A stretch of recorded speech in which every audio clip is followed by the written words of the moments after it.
Welcome at our VIP area at the DPW 2022 conference in Amsterdam. I'm Desiree Hoving and I have the honor to interview here speakers and guests and partners at the conference.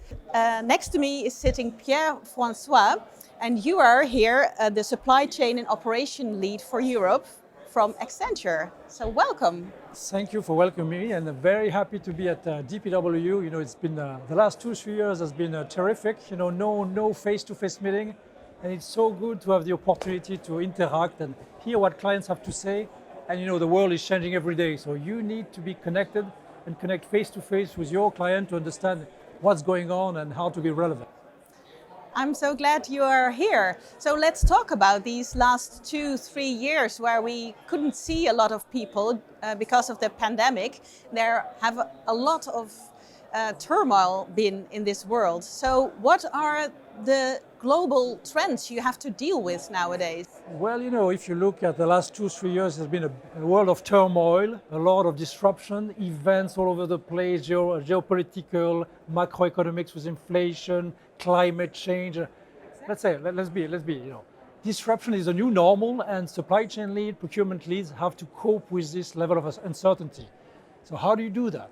How do you stay calm, and how do you define direction to surf the uncertainty and make it an opportunity to win against competition? So it's been a tiring time, but super interesting. A lot of stuff happening, and you have to rethink the way you operate. So very exciting. Right now, it's all about inflation.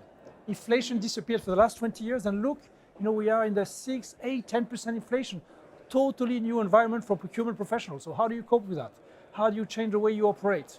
Cost reduction has always been the core of digital procurement, hasn't it? Yes, and it will always remain. The number one KPI is cost reduction, but we are broadening the scope now. Now procurement professionals have to look at sustainability, because you cannot buy at a cheap price if you're not sustainable. You also have to look at growth, how procurement can drive innovation and revenue enhancement. So the world of procurement is becoming more complex and more interesting. But right now, with the feeling that recession is back, cost reduction is back at the top of the agenda, and procurement professionals have no alternative but coming with a cost reduction opportunity. How do you manage transportation costs? Those costs are exploding. How do you contain energy costs, skyrocketing? So inflation is all over the place, so cost reduction is back, and you have to deliver, because this is what the top leaders are expecting from procurement. So how is Accenture dealing with this? There's a lot of data to deal with. How do you manage Well, data is at the core of everything that we do, and there's no solution without data, without analytics, because you want to take decision, you want to have full visibility, and you want to take decision faster versus competition. So it's all about data.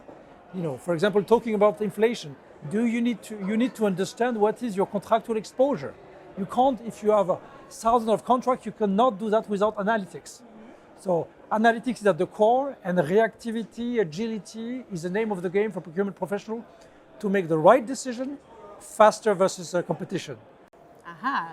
And why is Accenture so excellent in that?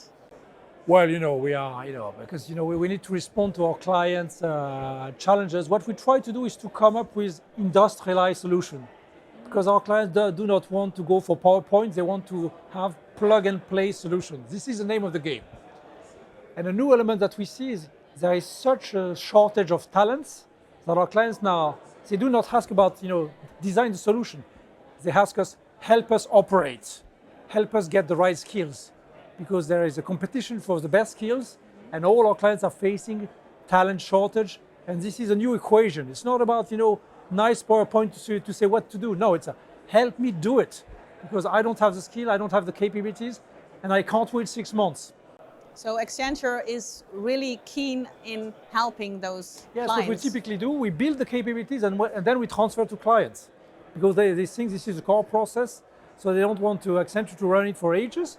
So this is the type of business, ability to help our clients build and operate is quite new, and It's And an your- enormous trend. Yeah, and I just wanted to briefly talk about your talk this afternoon. You're going to give a keynote about resilience.